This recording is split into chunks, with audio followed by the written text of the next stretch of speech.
کافی ساری شاپنگ بھی کی اپنے سارے چھوٹے چھوٹے خواب پورے کرنے کے لیے۔ لیکن میرے شوہر نے کبھی مجھ سے حساب نہیں مانگا تھا کہ پیسے کہاں لگا دیے تم نے۔ دل کی خواہش کی ایک حد ہوتی ہے، جب انسان اس کو پوری کر لیتا ہے تو وہ ختم ہو جاتی ہے، پر جذبات کی کوئی حد نہیں ہوتی۔ انسان کے جذبات کبھی بھی ختم نہیں ہوتے، اور میرے شوہر کو تو میرے جذبات کا کوئی خیال ہی نہیں تھا۔ ہم لوگ اوپر نیچے پورشن میں رہتے تھے۔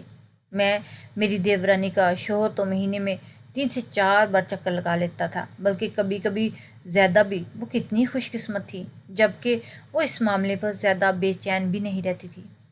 وہ کہہ رہی تھی کہ اچھی بات ہے، باہر ہے، کوئی مسئلہ نہیں، ہم آرام کریں گے۔ لیکن اس کا شوہر پھر بھی اس سے ملنے کے لیے آ جایا کرتا تھا، اور میں جو شوہر کے لیے مری جا رہی تھی، میرا شوہر تو بالکل اس معاملے میں لاپرواہ سا تھا۔ اس کا مطلب یہی ہوا کہ دراصل میں جو شادی پہ بڑی خوش ہو رہی تھی، سب سے خوبصورت لگ رہی تھی، سب سے اچھی لگ رہی تھی، سب سے خوبصورت اور اچھی تو میں ہی تھی، لیکن میرے نصیب اچھے نہیں تھے۔ میری دیورانی کے نصیب اچھے تھے۔ مجھے صرف دولت مل رہی تھی، محبت نہیں مل رہی تھی، اور اسے محبت بھی مل رہی تھی۔ میری دیورانی کا پورشن اوپر والا تھا، وہ خوش رہتی تھی۔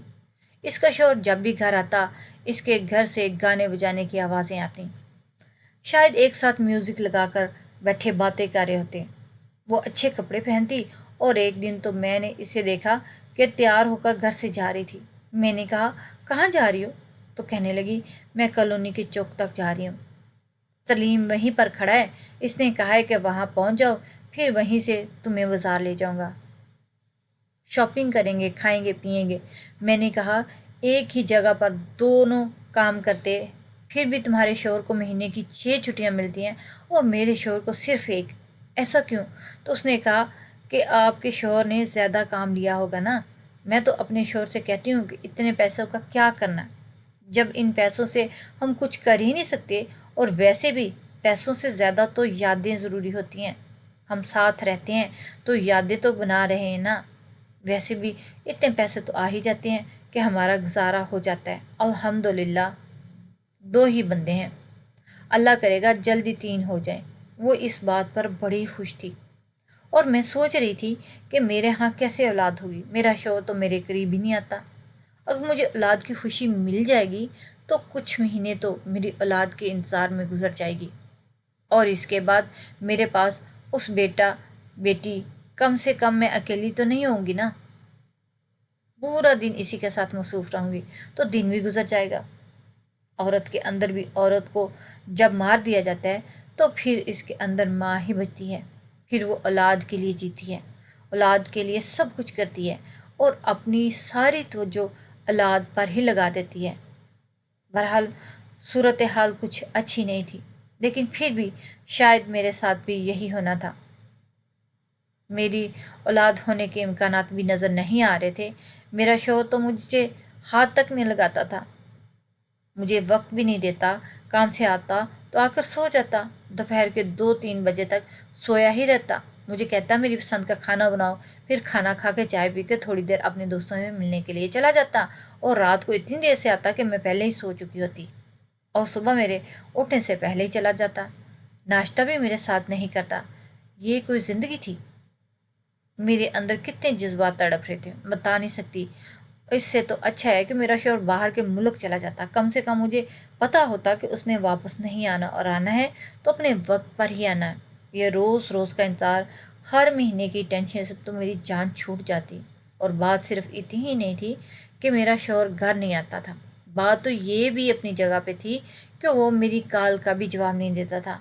جب اسے فون کرتی تو کہتا کہ ابھی مصروف ہوں، کال نہیں سن سکتا، کام کر رہا ہوں، رات میں تو وہاں پر ہی ہوتا ہوں، کیونکہ وہیں پر تو رہنا تھا، لیکن رات بھی وہ کہتا تھا کہ میں مصروف ہوں۔ مجھے تو ایسا لگ رہا تھا میرا شوہر جان بوجھ کر مجھ سے دور بھاگ رہا ہے۔ لیکن اس کی وجہ کیا تھی؟ مجھ میں تو ایسی کوئی کمی نہیں تھی۔ اپنے حصے کا کام کر کے کبھی کبھی میں دیورانی کو نیچے بلا لیتی، اور کبھی کبھی خود اوپر چلی جاتی، ساتھ بیٹھ کر چائے پیتے، تھوڑی بہت تو باتیں ہوتی تھیں۔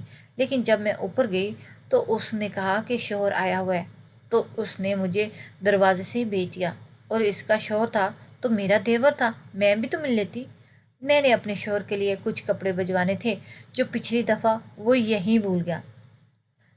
وہ میں نے دو کے رکھے تھے تو میں اس کو دے دیتی، لیکن اس نے مجھے اپنے شوہر سے ملنے ہی نہیں دیا۔ جیسے پتہ نہیں اگر میں اس کے شوہر کو دیکھ لوں گی تو اس کو میری نظر لگ جائے گی، یا وہ لوگ کچھ اور ہی کرے تھے اور مجھے اندر آنا نہیں دینا چاہتے تھے۔ اس لیے میں بات کو سمجھا اور واپس آ گئی۔ مجھے غصہ آیا، میں نے فوراً اپنے شوہر کو کال کی تو وہ بھی میری کال نہیں اٹھا رہا تھا۔ بہت خوش ہوئے تھے۔ ہم لوگوں کے سسرال والے تو ساتھ نہیں رہتے تو بڑی اچھی بات ہے، کیونکہ ان کے اور بھی رشتہ دار تھے، 2-3 چھوٹے بھائی اور بھی تھے، اور وہ لوگ الگ ایک گھر میں رہتے تھے۔ خاندان اتنا بڑا تھا کہ یہ ایک گھر میں پورے نہیں آ سکتے تھے۔ جن کی شادیاں کر دی جاتی ان کو الگ کر دیا جا۔ بڑے خوش تھے میں اور میری دیورانی، لیکن میں سوچ رہی تھی کہ کوئی تو ہو جس سے میں بات کروں۔ ایک دن میں شاپنگ پہ جا رہی تھی کہ میرا دیور مجھے راستے میں مل گیا۔ اس نے کہا کہ میں آپ کو چھوڑ دوں، میں بازار کی طرف جا رہا ہوں۔ میں نے کہا کہ آپ تو کافی کمزور لگ رہے ہیں، کیا بات ہے؟ کہنے لگا، بس کیا کریں، پورا کام کرنے کے بعد حالت بری ہو جاتی ہے، چھٹی بھی تو نہیں ملتی۔ سب کی قسمت بھائی کی طرح تھوڑی ہوتی ہے، بس کیا کریں۔ ہم دونوں کی شادی تو ایک ساتھ ہوئی، لیکن مجھے تو اپنی بیوی کے لیے وقت ہی نہیں ملتا۔ میں حیران ہوئی کہ یہ کس قسم کی بات کر رہا ہے، جبکہ یہ ہفتے میں 7 دن تو گھر ہی ہوتا ہے۔ لیکن وہ بھی جلدی میں تھا اور میں بھی اس بات پر زیادہ توجہ نہ دے سکی۔ شاید مجھ سے جھوٹ بول رہا ہے کہ کہیں میرا دل نہ جل جائے۔ ایک دن مجھے میری دیورن نے کہا کہ میں اپنے گھر جا رہی ہوں۔ اچانک سے ہی کوئی ایمرجنسی آ گئی۔ میری امی کی طبیعت خراب ہے، چولہے پہ میں نے پائے رکھے ہیں، آپ دیکھ لینا کہیں جل نہ جائیں۔ میں نے کہا ٹھیک ہے، میں دیکھ لوں گی، آپ آرام سے جاؤ اور فکر نہیں کرو۔ وہ اپنے میکے چلے گی اور میں اوپر کے پورشن میں چلے گئی۔ میں کچن میں کھڑی تھی، مجھے کسی ہلچل کی آواز آئی تو میں نے دیکھا کوئی کمرے میں جا رہا تھا۔ یہ میرا دیور ہی تھا۔ پتہ نہیں آج مجھے کیا ہو گیا، کیونکہ جب عورت اور مرد گھر میں اکیلے ہوتے ہیں تو پھر تیسرا شیطان ہوتا ہے۔ میرا شوہر گھر پر نہیں تھا اور میری دیورانی بھی نہیں تھی۔ مجھے پہلے دن سے اپنے دیور سے بہت زیادہ کشش محسوس ہوتی تھی۔ مجھے ایسے لگتا تھا کہ وہ ایک رومانٹک انسان ہے، اور جبکہ وہ میرا شوہر بہت ہی زیادہ سنجیدہ مزاج۔ وہ کمرے میں جا چکا تھا، وہ شاید سمجھ رہا تھا کہ اس کی بیوی کچن میں کھانا بنا رہی ہے۔ میں نے چولہا بند کیا اور کمرے میں داخل ہو گئی تو وہ منہ مڑے کھڑا تھا۔ میں نے پیچھے سے جا کر اپنے دیور کو گلے لگا لیا۔ وہ حیران نہیں تھا، کیونکہ وہ سمجھا ہوگا کہ اس کی بیوی ہے۔ اس نے بڑے پیار سے مجھے پکڑ کر اپنی نظروں کے سامنے کیا۔ جیسے ہی ہم روبرو آئے، ہم دونوں بری طرح چونکے۔ وہ میرا دیور نہیں بلکہ میرا شوہر تھا۔ مجھے پوری طرح دیکھ کر چونک گیا، اور میں بھی۔ میں تو پہلے بھی غلط نیت سے یہاں پر آئی تھی، لیکن وہ یہاں پر کیا کر رہا تھا؟ اس گھر میں ایسے کیوں داخل ہوا کہ جیسے گھر اس کا نہیں؟ اور اس نے مجھے میری دیورانی سمجھ کر اتنے پیار سے اپنے قریب کیوں کیا؟ دونوں کے ہی سر جھکے، لیکن زیادہ غلطی پر وہ تھا۔ میں تو فوراً ہی مکر گئی۔ میں نے کہا میں نے تو آپ کو دیکھ لیا تھا، اس لیے آپ کو گلے لگایا، لیکن آپ نے تو مجھے نہیں دیکھا، پھر آپ نے مجھے گلے کیوں لگایا؟ یہ گھر تو رابعہ کا ہے، یہاں پر تو اسے ہونا چاہیے۔ میں تو آج اتفاق سے کھڑی ہوں یہاں، اس کا مطلب ہفتے میں 7 دن آپ یہاں پر آتے ہیں۔ آپ کا چکر دیورانی کے ساتھ چل رہا ہے، اور کل جو آپ کا بھائی کہہ رہا تھا کہ سب کی قسمت بھائی کی طرح تھوڑی ہوتی ہے، اس کا مطلب ہے کہ اس کو چھٹی نہیں ملتی، آپ کو چھٹی ملتی ہے، اور یہاں پر آپ آتے ہیں۔ تبھی تو میرے پاس بیٹھنے کا وقت نہیں ہوتا اور مجھے دیکھنے کا بھی نہیں، آپ کا دل نہیں کرتا۔ مجھے ساری بات سمجھ آ گئی تھی۔ تبھی تو میری دیورانی مجھے کبھی بھی کمرے میں نہیں آنے دیتی تھی۔ وہ مجھ سے یہ جھوٹ بولتی تھی کہ میرا شوہر آیا، اس کا شوہر نہیں آتا، میرا شوہر اس کے پاس آتا تھا۔ میرے شوہر کی سچائی تو میرے سامنے آ گئی۔ مجھے لگا کہ وہ مجھ سے معافی مانگے گا، یا کہے گا کہ میں نے یہ سب نہیں کیا، یا پھر مان لے گا کہ میں نے ایسا کیا، لیکن مجھے معاف کر دو، یہ بات کسی کو بتانا نہیں۔ لیکن اس نے تو الٹا سینہ تان کے کہا ہاں کیا ہے میں نے یہ سب، کیونکہ جس لڑکی سے میں محبت کرتا تھا اس کو میری بھابھی بنا دیا گیا۔ لیکن یہ سب ماں نے کروایا، کیونکہ میری ماں بہت زیادہ وہمی تھی اور اس طرح کے کاموں میں بہت زیادہ پڑ جاتی۔ اس نے کہا کہ انہیں تمہارے ساتھ جس کی شادی ہوئی اس کا نام تو عین سے شروع ہونا چاہیے، اس لیے انہوں نے میری شادی تم سے کروا دی۔ ایک زندگی ہوتی ہے، ایک دل ہوتا ہے، یہ لوگوں کی تہمت پرستی کی نندر کرنے کے لیے نہیں ہوتا۔ اس لیے میں نے سوچا کہ میری شادی تم سے ہوگی تو کیا ہوا، اپنی محبت کو سرعام رسوا نہیں کروں گا، دوری محبت نہیں چھوڑوں گا۔ اس لیے میں نے ہی امی سے کہا کہ ہمیں الگ گھر میں رہنے دیں، اور یہی میری شرط تھی۔ تب میں اس شادی کے لیے مانا۔ امی بھی اس لیے مان گئی کیونکہ وہ میری شادی تم سے کروانا چاہتی تھی، اور اس طرح میرے بھائی کی شادی وہ رابعہ سے کروانا چاہتی تھی، لیکن وہ بھی مجھ سے بہت محبت کرتی، اس لیے ہم نے یہ طریقہ نکالا۔ مجھے مہینے میں 7 چھٹیاں ملتی ہیں، اور میرے بھائی کو صرف ایک، ان میں سے صرف ایک دن تمہارے پاس آیا کرتا، اور 6 دن رابعہ کے پاس ہوتا۔ اور جب اس کا شوہر ایک دن کے لیے آ جاتا تو اس کو کیا پتہ چلنا تھا کہ کیا ہو رہا ہے۔ ہاں، کیا ہے میں نے یہ سب، اور چاہو تو میری طرف سے سارے زمانے کو بتا دو، مجھے کوئی پرواہ نہیں، کیونکہ ہم لوگ خود ہی کچھ عرصے بعد سب کو بتانے والے ہیں۔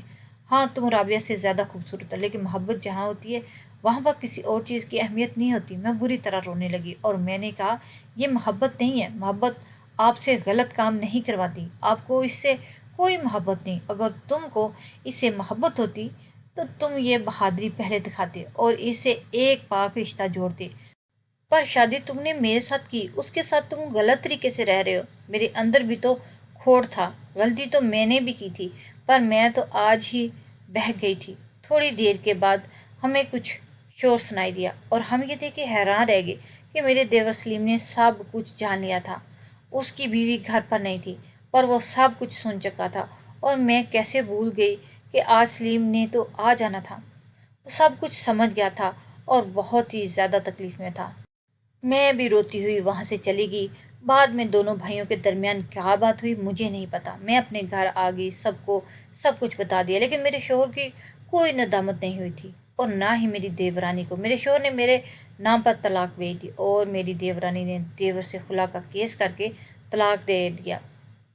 کسی عورت کا مرد سے اپنے منہ سے طلاق مانگنا کوئی چھوٹی بات نہیں تھی، لیکن پھر بھی آج کل لوگوں نے ان ساری باتوں کو اتنا چھوٹا بنا لیا جیسے کوئی فیشن بنا لیا ہو۔ دونوں کو کوئی شرم کو حیا نہیں تھا، دونوں نے ہمیں چھوڑ دیا اور پھر شادی کر لی۔ اس بات کو 8 مہینے گزر گئے۔ مجھے لگتا تھا شاید میری غلطی ہے، کیونکہ سزا تو صرف مجھے ہی مل رہی تھی۔ کافی تماشا بنا، بہت باتیں ہوئی مختلف جگہوں پر، ماحول سب نے بیٹھ کے باتیں کی، کوئی کہتا یوں کر لو، کوئی کہتا کہ ایسا کر لو۔ میری ساس کہتی تھی اس کو کبھی معاف نہیں کروں گی، اپنے خاندان سے بے دخل کر دوں گی، لیکن پھر بھی کچھ نہ ہوا۔ سارے عذاب میرے اور میرے دیور کے نصیب میں آ چکے تھے۔ سب سے زیادہ نقصان ہمارا ہی ہوا تھا، ہمیں دھوکہ ملا، اور ہم سفر بھی بے وفا۔ ایک دن میرے دیور نے میرا حال پوچھنے کے لیے کال کی، اور میں نے اسے فون پر سب کچھ بتا دیا۔ میں نے کہا کہ اس دن میں تمہاری طرف پیش قدمی کے لیے آئی تھی، مجھے یہ سب کچھ پتہ چلا تھا، شاید مجھے اسی بات کی سزا مل رہی ہے۔ میں بری طرح رو رہی تھی، میں نے روتے روتے فون بند کر دیا۔ 1 ہفتے کے بعد میرے دیور نے میرے لیے رشتہ بھیج دیا۔ ماں باپ نے فوراً ہاں کر دی، اور مجھے بھی کوئی مسئلہ نہیں تھا، لیکن بہت ہی عجیب سا لگ رہا تھا۔ پھر سوچا کہ میرے شوہر اور دیورانی کو گناہ کرتے ہوئے عجیب نہیں لگا، تو پھر ہمیں نکاح کرتے ہوئے کیوں عجیب لگے؟ ہم تو ایک دوسرے سے نکاح کر رہے تھے، ہم لوگوں نے ایک دوسرے سے نکاح کر لیا، اور آج میرا دیور میرا شوہر ہے۔ ساس نے تہمات پرستی سے کام لیا، اور شاید قسمت میں بھی یہی ہونا لکھا تھا۔ میرا دیور ایک بہت اچھا شوہر ثابت ہوا، اور اس کے ساتھ میں بہت خوش ہوں۔ کہیں سے خبر ملی کہ میرا سابقہ شوہر اور دیورانی کے آپس میں حالات کچھ بہتر نہیں چل رہے، وہ شاید ایک دوسرے کو چھوڑنے والے ہیں، لیکن ہمیں اس بات سے اب کوئی فرق نہیں پڑتا، کیونکہ ہم دونوں ساتھ تھے۔ اب وہ دونوں کیا کرتے ہیں کیا نہیں کرتے ہمیں اس سے کوئی سروکار نہیں تھا۔ انہوں نے غلطی کی تو اللہ ان کو سزا ضرور دے گا۔